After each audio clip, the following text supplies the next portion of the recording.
नमस्कार। जनवरी 2024 का महीना जो है वो तुला राशि वालों के लिए क्या देने जा रहा है।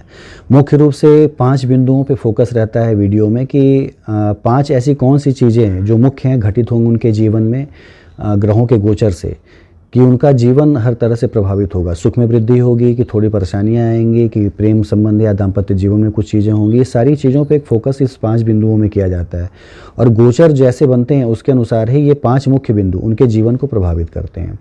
तो तुला राशि के लिए जिनका 7 अंक में चंद्रमा है उनकी तुला राशि है। ये लग्न और राशि दोनों के लिए आप इस वीडियो को देख सकते हैं, समान रूप से ही फल मिलेंगे। और तुला राशि वालों के लिए यदि गोचर की बात कर लें तो सेकेंड हाउस में इनके बुध और शुक्र रहेंगे। हालांकि ज़्यादा समय तक नहीं रहेंगे। बुध जो है वो 7 जनवरी तक ही यहाँ पे रहेगा। उसके बाद ये चेंज होकर आपके थर्ड हाउस में चला जाएगा। शुक्र जो है वो 18 जनवरी तक रहेगा। उसके बाद ये अपना गोचर करेगा और चला जाएगा आपके तृतीय भाव में। तो तीसरे भाव में सूर्य, मंगल, बुध, शुक्र ये तीनों रहेंगे। हालांकि सूर्य जो है वो गोचर करेगा और चला जाएगा 16 जनवरी के आसपास आपके चतुर्थ भाव में मकर राशि में, जबकि मकर संक्रांति लगती है। राहु, शनि, बृहस्पति और केतु ये 4 ऐसे ग्रह हैं जो कि लंबे समय तक के लिए गोचर करते हैं, इसलिए वो उन्हीं भाव में रहेंगे। यानी शनि को देख लें तो पंचम भाव में रहेगा अपनी खुद की राशि में। बृहस्पति को देख लें तो आपके सप्तम भाव में रहेगा मेष राशि में। और राहु जो है ये रहेगा आपके छठे भाव में मीन राशि में। केतु उसी के ठीक 7वीं दृष्टि रहती है केतु की, तो कन्या राशि में रहेगा आपके 12th हाउस में। तो इतने गोचर हैं जो कि आपको प्रभावित करेंगे जनवरी के महीने में। और प्रभाव क्या क्या पड़ेंगे एक एक पॉइंट को लेकर यदि चर्चा शुरू करें हम, तो पहली चीज़ जो तुला राशि वालों के लिए रहेगी, नौकरी में उनको एक विशेष सफलता मिल सकती है। रीज़न उसके पीछे क्या है कि दशम भाव जब आपका मजबूत हो जाए तो नौकरी में सफलता आपको मिलती है। नौकरी आपकी बेहतर चलती है, आपके कलीग आपके सहयोग में रहते हैं। और आपको प्रशासन से कह लें या आपका जो आपकी जिस फर्म में आप नौकरी करते हैं वहाँ के एडमिनिस्ट्रेशन से कह लें, बड़ा ही अच्छा एक रिस्पांस मिलता है कहते हैं।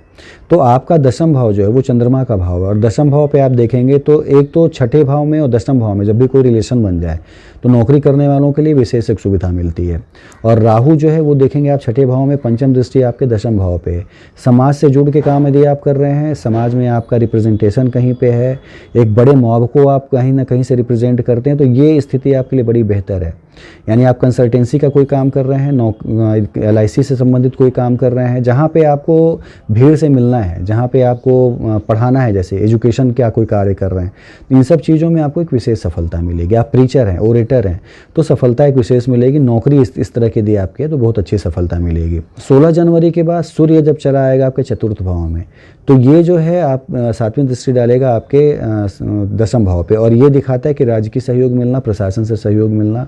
तो नौकरी और जो आपकी सर्विस है ये बहुत ही सुंदर चलेगी, बहुत ही अच्छी चलेगी तुला राशि वालों के लिए जनवरी के महीने में।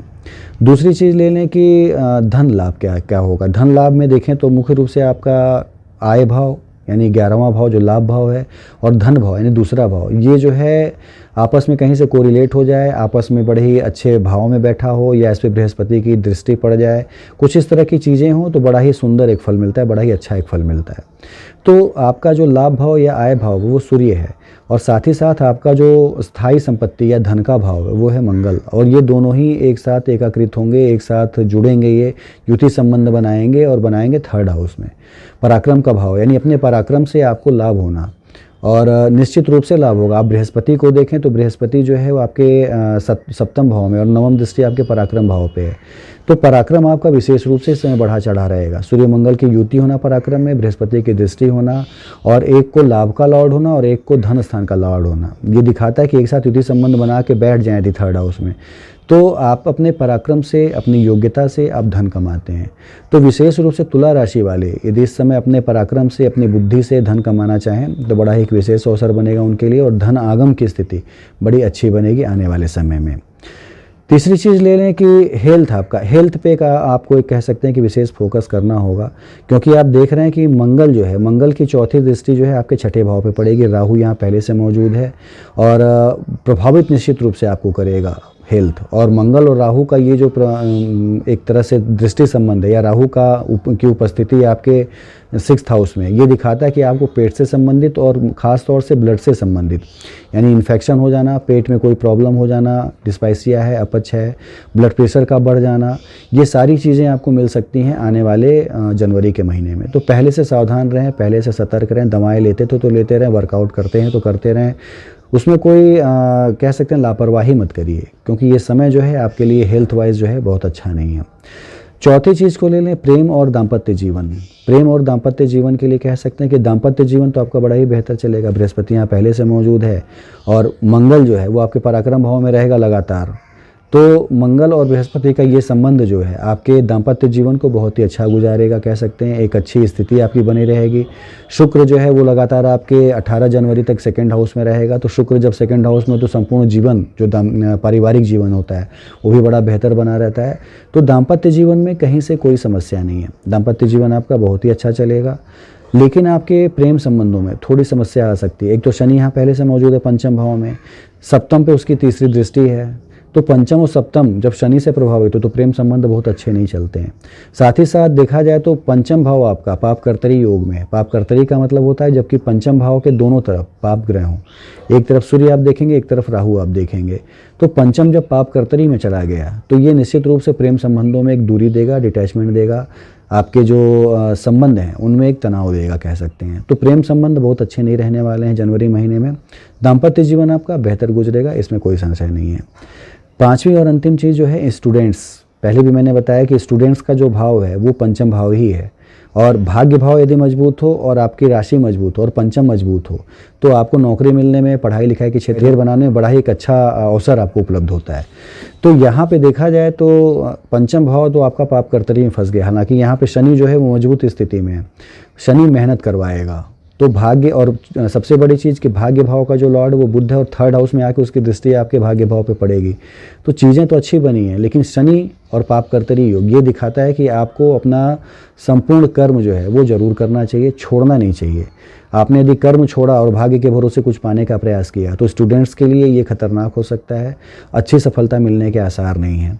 सूर्य जो है वो मकर राशि में रहेगा और मकर राशि शनि की राशि है, शत्रु राशि है। तो राजकीय सहयोग तो दिलाता है, लेकिन नौकरी पाके कोई बहुत प्रतिष्ठित पद पाना वो संभावनाएं आपकी खत्म हो जाएंगी। ये चीज़ें घटित होंगी जबकि सूर्य जो है वो मकर राशि से चेंज हो जाए, शनि के साथ आएगा और फिर 6ठे में चला आएगा। तो ये चीज़ें घटित होंगी क्योंकि शनि ससयोग बनाए तो निश्चित रूप से आपको बेहतर परिणाम देगा ही देगा। ये धीमे धीमे देगा लेकिन स्थायी तो जरूर करेगा ये। तो शनि का ये एक स्थिति जो है, क्योंकि शनि जो है वो कुंभ राशि में और 5म भाव में, तो आपको स्थायी चीज़ें तो जरूर देगा ये, लेकिन अभी वो समय नहीं है जनवरी का समय। तो आपको निश्चित रूप से अपने पूरे प्रयास करने चाहिए। और कर्म जो है आपने छोड़ा तो शनि उसको फिर फलित नहीं होने देगा। शनि कर्म करा के ही काम करता है, आपके कर्म करा के ही फल उसके देता है। तो शनि आपको टेस्ट कर रहा है, समझ लीजिए जनवरी के महीने में, कि आप अच्छे कर्म कर रहे हैं कि नहीं। कर्म करिए तभी स्टूडेंट्स जो हैं वो सफल हो पाएंगे। तो ये 5 चीज़ें थी जो कि तुला राशि वालों के लिए फलित होने जा रही हैं जनवरी के महीने में। पूजा आपको जरूर करनी चाहिए। एक तो आप लक्ष्मी की आराधना कर सकते हैं, दूसरा आप शनि की आराधना कर सकते हैं। और पूजा जरूर करें आप, क्योंकि शनि यदि 5म भाव में कुंभ राशि में है तो आपको ये कुछ ना कुछ देने आया। आपकी कुंडली में राजयोग बनाता है, चतुर्थ का यानी केंद्र का और आपके एक त्रिकोण का लॉर्ड होकर ये आपके त्रिकोण में ही मौजूद है। तो निश्चित रूप से आपको कुछ देने आया है ये। तो इसको यदि पाना है आपको तो पूजा पाठ जरूर करें। शनि को जितना मजबूत आप बना सकते हैं बनाएं। और तुला राशि वालों के लिए लक्ष्मी की आराधना बड़ी विशेष फल देती है। धन दौलत देना और तरक्की देना, समाज में स्थान देना, ये सारी चीज़ें लक्ष्मी पूजा से ही मिल सकती हैं। तो लक्ष्मी की आराधना और शनि की आराधना ये जरूर आप किया करें, तभी आपको चीज़ें बेहतर मिलेंगी। जो दुष्प्रभाव हैं इन ग्रहों के वो भी कम होते चले जाएंगे। बाकी आपके अपने कोई सवाल हो कि आपके ग्रह कैसे गोचर कैसे कर रहे हैं, आपके अपनी कुंडली से संबंधित जो भी चीज़ें हों कि आपकी कुंडली में ग्रहों का बल क्या है या ग्रह जो है आपके किस तरह से आपको आने वाले समय में फल देंगे, इन चीज़ों से संबंधित जो भी आपके सवाल हो, नीचे नंबरों पे अपॉइंटमेंट लेके आप एक अपने सवाल पूछ सकते हैं। सारी चीज़ों के उत्तर विस्तार से आपको दे दिए जाएंगे। धन्यवाद।